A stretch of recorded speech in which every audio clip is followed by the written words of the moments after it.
رب العالمین والصلاة والسلام علی سید الانبیاء والمرسلین اما بعد فاعوذ باللہ من الشیطان الرجیم بسم اللہ الرحمن الرحیم واتبع سبیل من اناب الی صدق اللہ العظیم ان اللہ وملائکتہ یصلون علی النبی یا ایھا الذین آمنوا صلوا علیہ وسلموا تسلیما الصلاة والسلام علیک یا سیدی یا رسول اللہ الصلاة والسلام علیک یا حبیب اللہ الصلاة والسلام علیک یا رحمت للعالمین وعلی آلک واصحابک یا شفیع المذنبین۔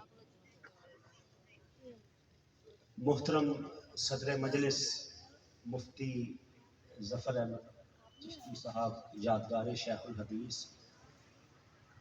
یادگار شیخ القرآن حضرت علامہ صاحبزادہ فضل الرحمان اکاڑوی صاحب، قاضی غضنفر صاحب، صاحبزادہ مستفیض شرپوری صاحب اور دیگر علماء کرام، حاضرین مجلس، السلام علیکم ورحمۃ اللہ وبرکاتہ۔ میرے لیے یہ بڑے اعزاز کی بات ہے کہ میں اپنے جو فکری مربی ہیں ہمارے قبلہ شیخ القرآن اور ان کے ادارے کے روشن ستارے قبلہ شیخ الحدیث پہ کچھ اظہار خیال کر سکیں۔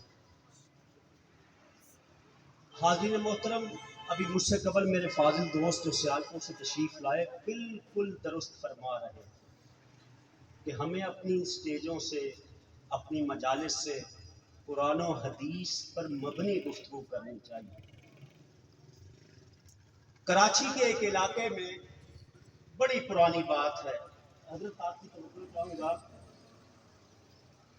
قبلہ شیخ القرآن علامہ غلام علی اکاڑوی رحمۃ اللہ علیہ کا خطاب تھا، اور وہ جس علاقے میں خطاب تھا وہ آفیسرز کا علاقہ تھا، بڑے پڑھے لکھے لوگ تھے۔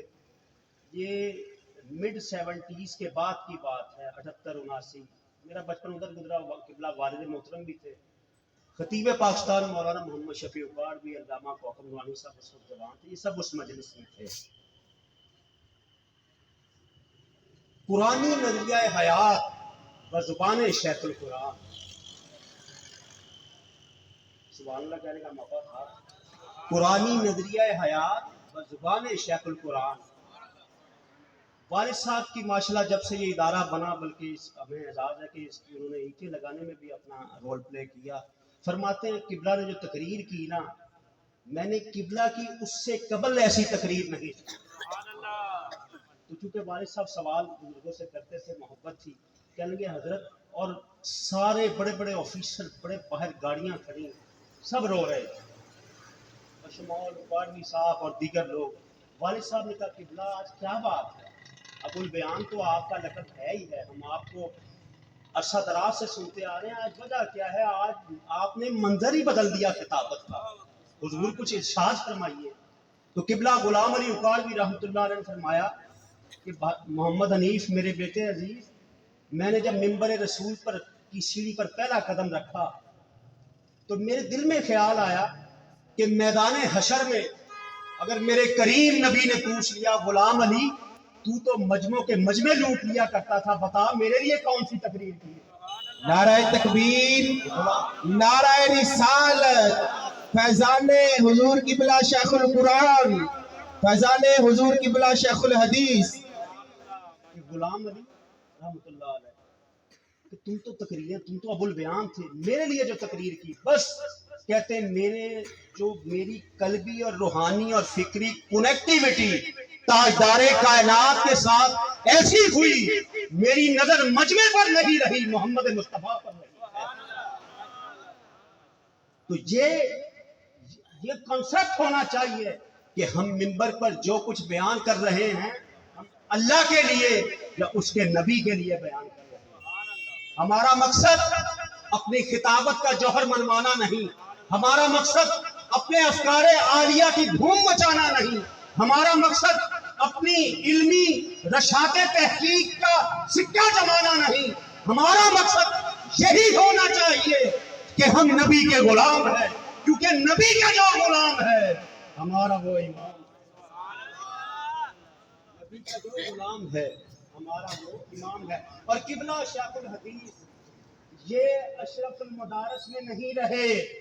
سنیے گا ذرا, یہ اشرف المدارس میں نہیں رہے بلکہ اشرف المدارس ان میں رہا ہے, ان کے دل سے نکلتا ہی. خطیب پاکستان مولانا محمد شفیع اقاڑوی رحمۃ اللہ علیہ خود فرماتے قبلہ شیخ الحدیث ایک بار کہیں سفر سے واپس آئے تو اشرف المدارس میں کوڑا کاغذ, سادہ کاغذ کہتے مجھے دیا اور کہا مفتی صاحب اس کاغذ پہ جو آپ کی ڈیمانڈ ہے لکھ دیجئے, میں سائن کر دوں گا, کراچی آ جائیں. لیکن قبلہ کہتے ہیں میری عادت تھی جو مسئلہ بھی آتا ہے اس طرح کی آفر آتی میں قبلہ شیخ القرآن پہ. دیکھیے بزرگوں کا ادب, یہ بزرگوں کا ادب ہے. میں بڑی تحدیث نعمت کے طور پر عرض کروں, بڑے بڑے نامی گرامی محققین مصنفین دنیا میں آئے چلے گئے, لیکن اس طرح جانے کے بعد اللہ والوں کو جو خراج عقیدت پیش کیا جاتا ہے یہ بزرگوں کے ادب کا بھی تصدق ہوتا ہے. کہتے ہیں میں نے قبلہ شیخ القرآن سے ذکر کیا تو انہوں نے منع نہیں کیا, یہ کہا کہ مفتی صاحب ہمیں آپ کی ضرورت ہے. بس مفتی صاحب فرماتے ہیں اس کے بعد میں نے تہیہ کر لیا کہ میں اس ادارے کو کبھی نہیں چھوڑوں گا. دیکھیں دنیا پہ چلے گئے, آج بھی ان کی پہچان یہ ہمارا مادر علمی ہے. اللہ کریم اس ادارے کو بھی سلامت رکھے. میں چند باتیں جو قبلہ نے مجھے, جو میں ان سے سیکھا عقیدے کے اعتبار سے, وہ آپ کے سامنے عرض کرتا ہوں. اور زیادہ وقت آپ کا نہیں لوں گا, موسم کی شدت آپ کے سامنے ہے, واپس بھی شیخ الحدیث کی بارگاہ سے داتا کی نگری میں جانا ہے. وَاتَّبِعْ سَبِیلَ مَنْ أَنَابَ إِلَیَّ, کہ پیروی کرو, اتباع کرو اس کی. اللہ فرماتا ہے جو ہماری طرف رجوع کرنے والا ہو. حضرت قاضی ثناء اللہ پانی پتی تفسیر مدری والے, مرزا مدر جانے جانا کے خلیفہ اور مرید, وہ اس آیت کی تفسیر میں لکھتے ہیں کہ اس سے مراد صدیق اکبر کی ذات ہے. اس سے مراد صدیق اکبر کی ذات ہے, کیونکہ جب آپ نے کلمہ پڑھا دائرہ اسلام میں آئے تو آپ کی پیروی میں جمیع صحابہ, پھر ان کی پیروی میں کتنے صحابہ جو ہیں نبی پاک کی غلامی میں آ گئے. تو قرآن یہ ہمیں اصول دیتا ہے کہ جو صحابہ کا سٹینڈر ہے ذات مصطفیٰ کے ساتھ نسبت کا, وہی سٹینڈر ہم نے قائم رکھنا ہے. اور یہی ہمیں قبلہ شیخ القرآن نے سکھایا, یہی ہمیں قبلہ شیخ الحدیث نے سکھایا. اور دوسری آیت قرآن کریم میں اللہ نے فرمائی سورہ توبہ میں کہ وَالسَّابِقُونَ الْأَوَّلُونَ مِنَ الْمُهَاجِرِينَ وَالْأَنصَارِ وَالَّذِينَ اتَّبَعُوهُمْ بِإِحْسَانٍ, کہ جو سبقت لے گئے ہجرت کرنے والے مہاجرین و انصار, اور جو کوئی خوش دلی کے ساتھ, تنگ دلی کے ساتھ نہیں, چہرے پر مسکراہٹ کے ساتھ, اسمائلنگ فیس کے ساتھ ان کی پیروی کرے گا تو اللہ فرماتا ہے میں ان سے بھی راضی ہوں.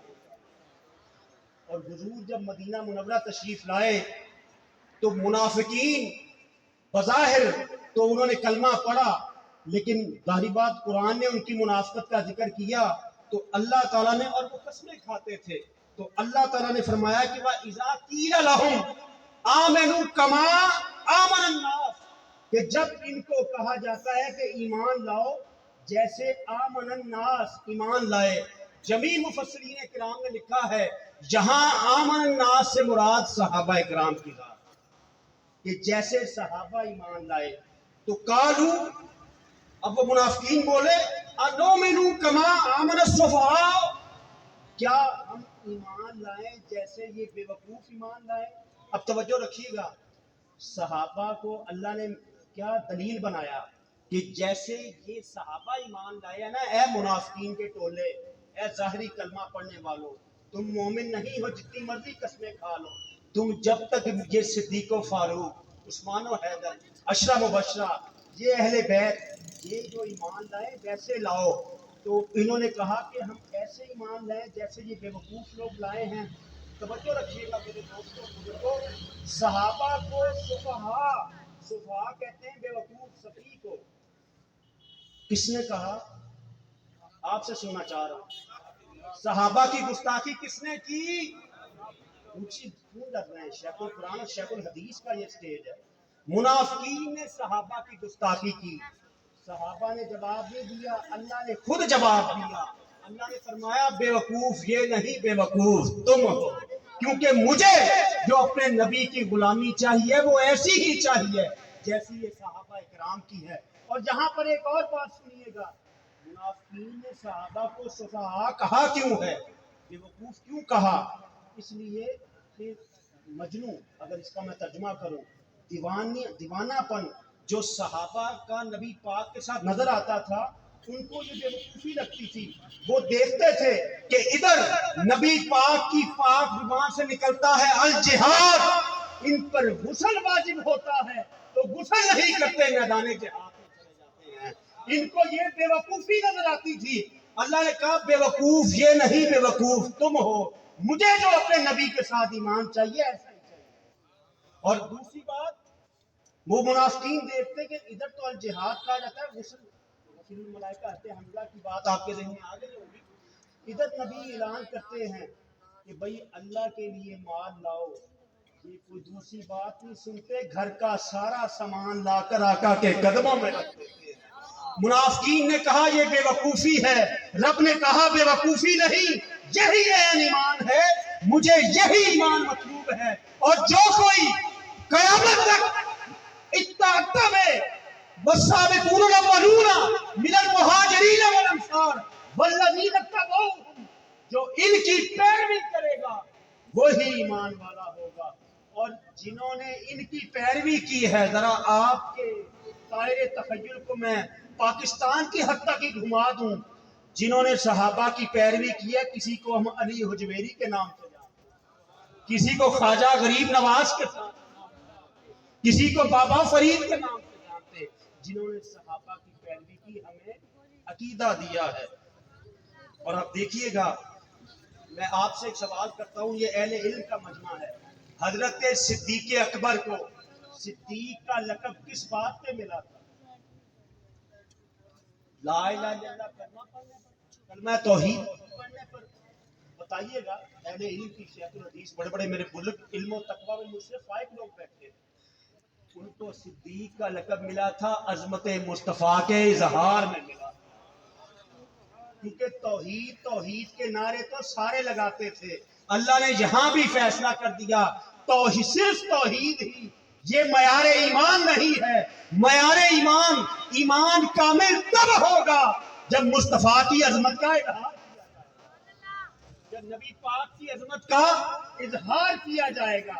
اور سنیے، یہی صدیق ہیں، یمامہ کا میدان ہے، مجھے بڑا عجیب سا لگتا ہے جب سٹیج سے ہمارے سٹیج سیکرٹری لبیک کی صدا بلند کرتے تو ہم یہ مائک سے لبیک کی صدا بلند کرتے ہیں۔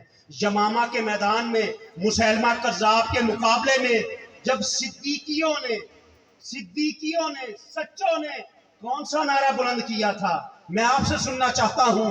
اس نعرے کے بارے میں میں نہیں کہتا، ہمارے اکابرین نہیں کہتے، اعلیٰ حضرت نہیں کہتے، حافظ ابن کثیر کہتے ہیں، جن کو تم بھی امام مانتے ہو۔ کیا کہتے ہیں کہ شعارہم وکانا شعارہم یومئذ یا محمدہ، کہ اس دن صحابہ کا نعرہ کیا تھا؟ یا محمدہ۔ اور یہ نعرہ کس نے لگوایا؟ صدیق اکبر کے حکم پر خالد بن ولید نے لگایا۔ ارے جو شیخ اللہ ہے، جو نبی کے سچے غلام ہیں، ان کو جب کوئی مشکل پیش آ جائے وہ نعرہ لگاتے ہیں، مصطفیٰ سے مدد کا نعرہ لگاتے ہیں۔ اور اللہ تعالیٰ پہلے ہی یہ فیصلہ کر چکا ہے کہ میرے نبی کے صحابہ کی اتباع کرو گے تو یہی ایمان قبول ہوگا۔ آج لبیک کا نعرہ ہم لگاتے ہیں تو خدا کی قسم یہ اعلیٰ حضرت نے نہیں سکھایا، یہ شیخ القرآن نے نہیں سکھایا، یہ امام ربانی نے نہیں سکھایا، یہ صدیق و فاروق نے سکھایا ہے، عثمان و حیدر نے سکھایا ہے، یہ مؤذن رسول نے سکھایا ہے، یہ خالد بن ولید سیف اللہ نے سکھایا ہے۔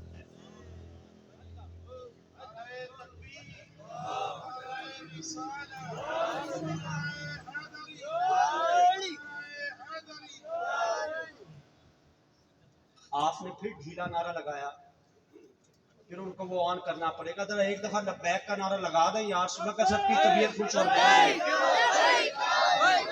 یا رسول اللہ لبیک لبیک لبیک یا رسول اللہ لبیک لبیک لبیک یا رسول اللہ لبیک لبیک لبیک یا رسول سلامت رہے۔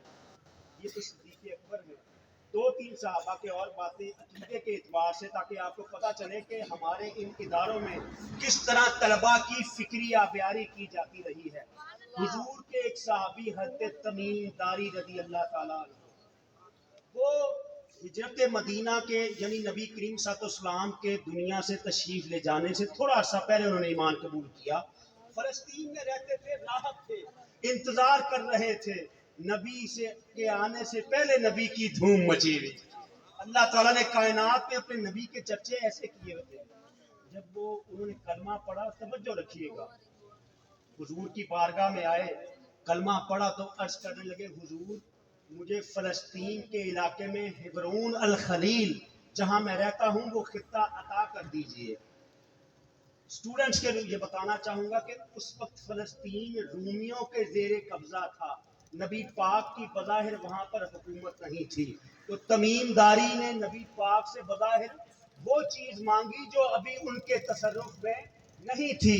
حضور نے صحابہ سے فرمایا، بھائی دستاویز لاؤ، ہم اس کو لکھ کر دے دیتے ہیں کہ یہ زمین تمہاری ہے۔ میں آپ سے پوچھنا چاہتا ہوں، نبی کریم علیہ السلام نے یہ نہیں کہا کہ تمیم جو زمین ہمارے ابھی زیر تصرف میں نہیں آئی وہ مانگ رہے ہو، وہ مانگو جو ہم دے سکتے ہیں۔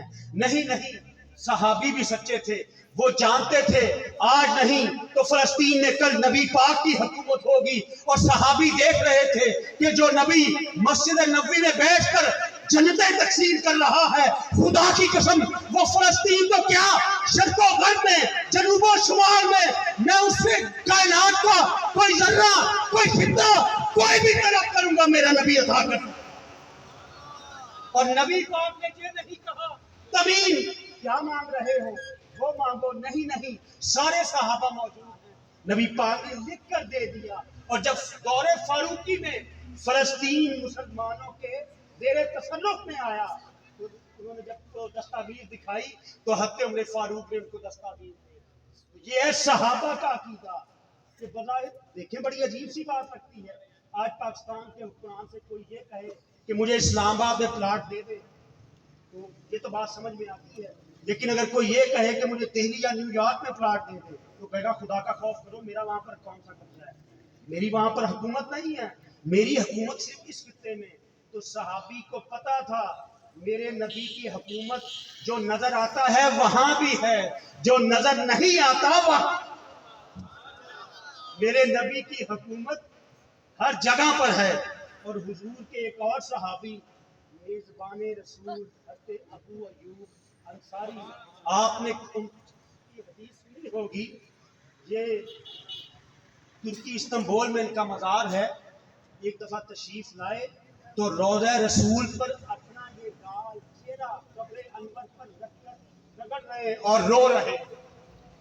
مروان گورنر مدینہ کا دور حکومت تھا، مروان جب گزرا تو اس نے دیکھا، امام احمد بن حنبل نے اس کو بیان کیا ہے اپنی مسند میں، کہنے لگا کہ آتدری ما تصنع، اے نبی کی قبر پر اپنا چہرہ رگڑنے والے، کیا تو جانتا ہے تو کیا کر رہا ہے؟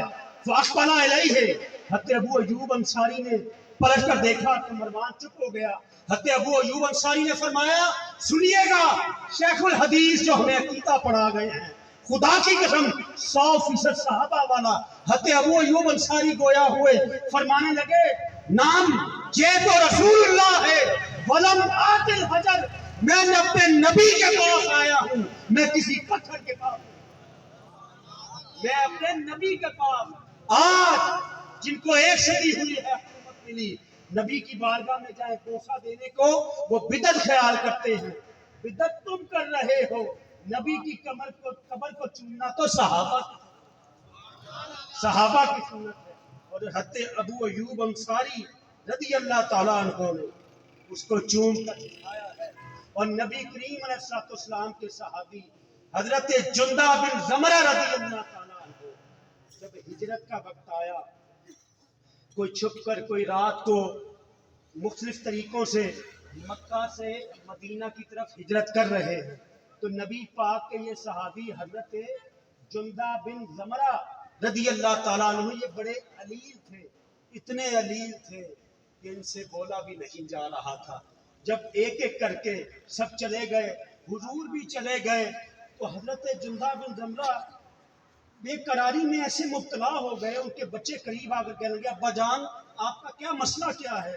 تو وہ روتے ہوئے اپنی انگلیاں مدینہ منورہ کی طرف کر رہے ہیں، کہتے ہیں بیٹا حضور کے بعد میرا اس شہر باکمال میں، اس بلد امین میں اس کی عظمتیں اپنی جگہ ہیں، اس کی رونقیں اپنی جگہ ہیں، لیکن خدا کی قسم ہمیں اگر رونق کہیں نظر آتی ہے تو حضور کی وجہ سے نظر آتی ہے، ہمیں اگر کوئی کمال نظر آتا ہے تو حضور کی وجہ سے۔ اور مدینہ منورہ کی طرف اشارہ کر کے کہنے لگے میرے بچوں مجھے حضور کے پیچھے لے چلو۔ بچے بھی تابع دار تھے، انہوں نے باپ کی چارپائی اٹھائی اور مدینہ کی طرف چل پڑے۔ ابھی تھوڑا ہی چلے تھے تو راستے میں ان کا انتقال ہو گیا۔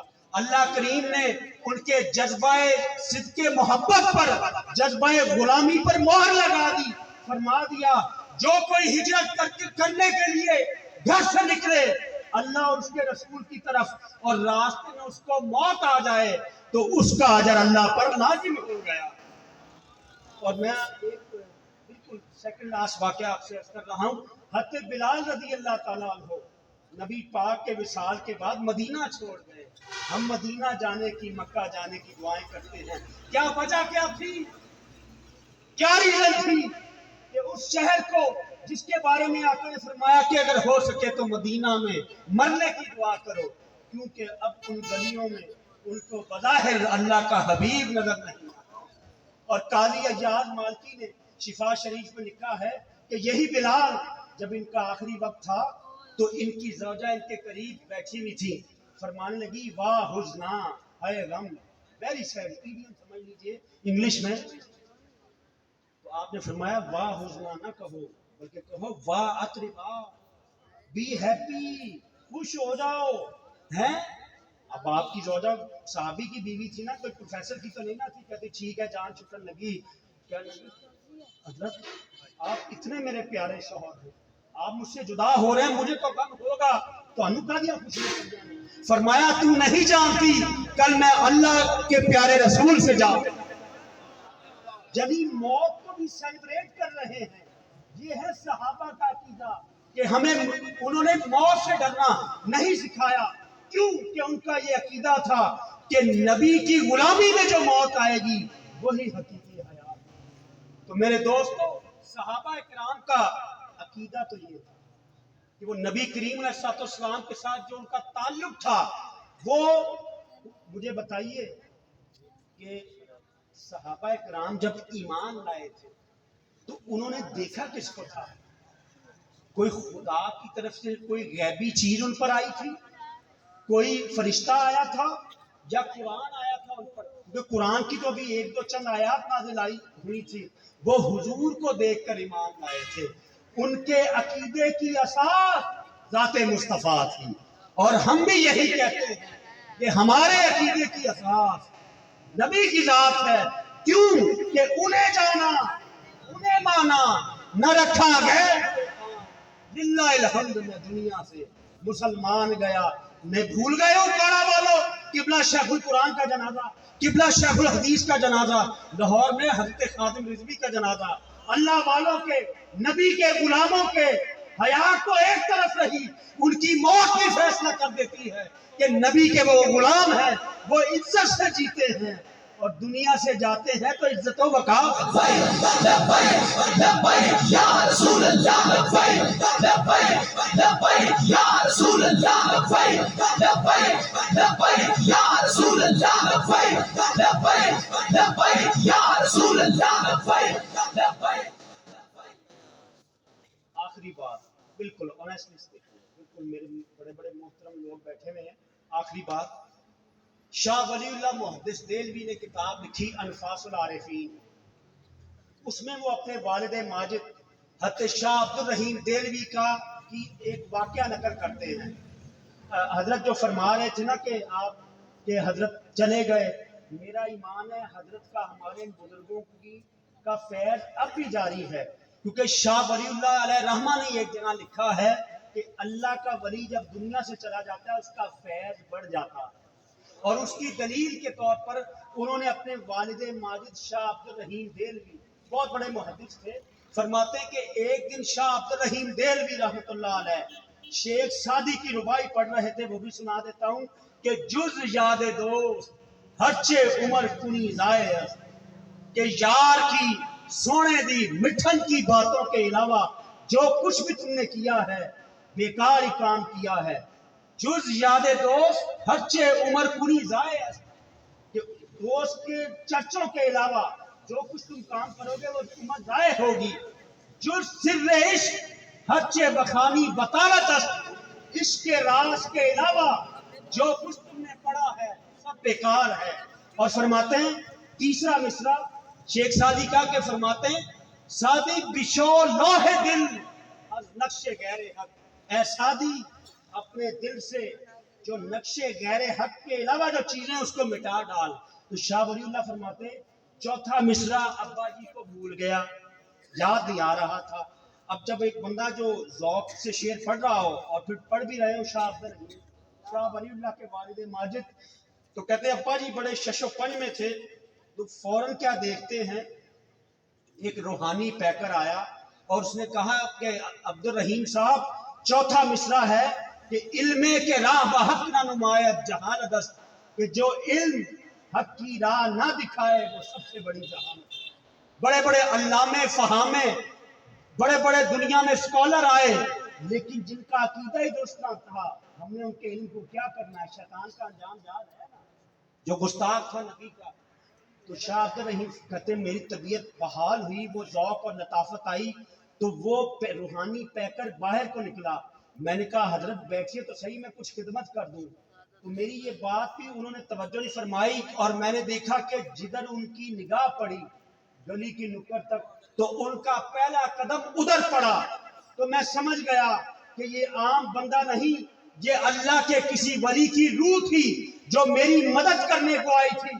تو میں نے پھر عرض کیا حضرت میں سمجھ گیا، آپ یہ تو بتا دیجئے آپ ہیں کون تاکہ میں آپ کی روح کو احسان ثواب بھی کر دیا کروں۔ تو وہ روحانی پیکر بولا کہ سعدی ہمیں فقیر، میں ہی سعدی ہوں شاہ عبد الرحیم، اور تیری اس مشکل کو دور کرنے کے لیے آیا تھا۔ ارے اپنے وقت کے سعدی اگر شاہ عبد الرحیم کی مشکل دور کرنے آ سکتے ہیں تو قبلہ شیخ القرآن حت گنج کرم شیر ربانی حت داتا صاحب اور ہمارے قبلہ شیخ الحدیث ہماری روحانی مشکلات دور کرنے کی نہیں آ سکتے۔ اللہ کریم آپ کے جذبوں کو سلامت رکھے، سلامت و کرامت رہیں۔ میں جب بھی اوپر سے آتے جاتے گزرتا ہوں تو قبلہ شیخ القرآن کے مزار کو سلام کرتا ہوں کہ سلام آپ پر قبلہ شیخ القرآن، سلام آپ پر قبلہ شیخ الحدیث، اے ہمارے عقیدوں کے محافظ، آپ کی تربتوں پر انوار کی ربانی۔ آپ نے اس دورے پر فتن میں کچھ نہیں دیکھا، ساری زندگی کوارٹر میں گزاری، حضرت نے 3 مرلے کے گھر میں گزاری، لیکن خدا کی قسم ان کے لگائے ہوئے پودے آج شرق و غرب میں نبی کی محبت کے جام پلا رہے ہیں۔ میں یہ لاسٹ روزوں میں 92 نیوز کی افطار نشریات میں تھا تو پاکستان میڈیکل ایسوسی ایشن کے چیئرمین ڈاکٹر اشرف نظامی بھی میرے ساتھ تھے۔ جب بات ہوئی تو بریک میں تو کہنے لگے عقیل صاحب آپ کا تعلق اکاڑا سے، میں نے کہا جی، کہتے ہیں میں غلام علی اکاڑوی کا مرید ہوں۔ میں نے کہا دیکھ لیں حضرت آپ کا فیض کہاں کہاں پہنچا، اور یقین کیجئے ان کا فیض جاری و ساری رہے گا، لیکن آپ نے برتن میں دودھ لینا ہو تو کبھی گندے برتن میں لیتے ہیں؟ بتائیے گا ذرا، بولتے نہیں، ایک تو آپ بولتے ہیں سو رہے لگتا ہے، وہ جب لبیک کرتے تو آپ پھر جاگتے، گندے برتن میں آپ دودھ نہیں لیتے۔ تو یہ لوگ اللہ کے ولی صالح ترین لوگ، یہ جب ہمارے دل میں کوئی گندگی ہوگی تو فیض کیسے دیں گے؟ تو اپنے دل کو مجلہ مقفع کر کے یہاں آیا کریں، اور جو بھی آپ کے وظائف بزرگوں نے بتائے مزارات پر بیٹھ کر ان کے فیوضات روحانی باطنی حاصل کیا کریں۔ اللہ کریم ان کے درجوں کو بلند فرمائے، فیوضات کو جاری رکھے، یار زندہ صحبت باقی۔ والسلام علیکم ورحمۃ اللہ وبرکاتہ۔